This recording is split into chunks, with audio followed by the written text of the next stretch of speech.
at sila'y binautismuhan ni Juan sa ilog Jordan. Nang makita niyang lumalapit din sa kanya ang maraming Pariseo at mga Saduceo upang magpabautismo, sinabi niya sa kanila, "Akala ba ninyo'y makakatakas kayo sa parusa ng Diyos? Patunayan ninyo sa gawa kung talagang nagsisisi na kayo at huwag ninyo makapangyarihan kaysa akin. Hindi ako karapat-dapat maging tagadalaman lamang ng kanyang sandalyas.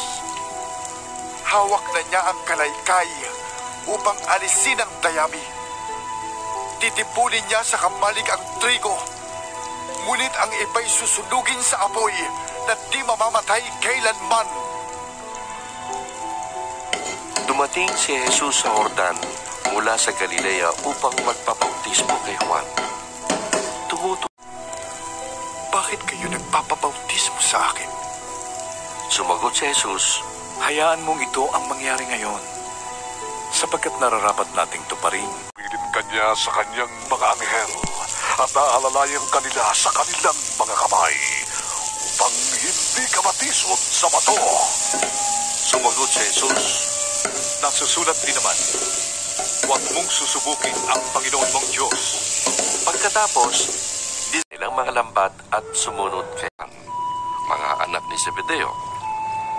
Kakaloob ng Diyos ang kanilang minimithi.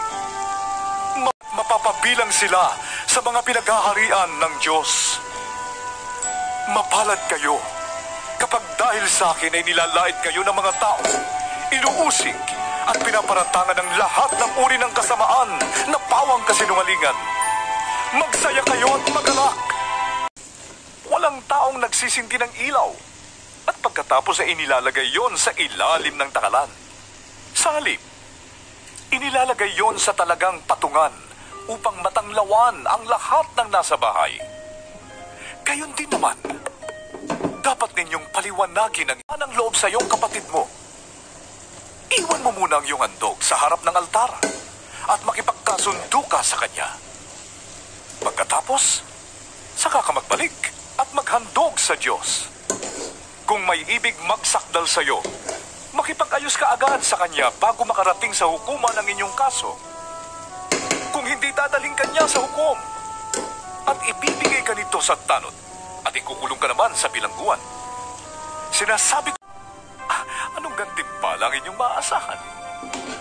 Hindi ba't ginagawa rin yan ng mga maniningil ng buwis? At kung ang mga kapatid lamang ninyo ang inyong binabati, anong ginagawa ninyong higit kaysa iba? Ginagawa rin yan ng mga hentil. Kaya maging ganap kayo, gaya ng inyong amang nasa langit. Sinasabi ko sa inyo, tinanggap na nila ang kanilang gantimpala. Ngunit kapag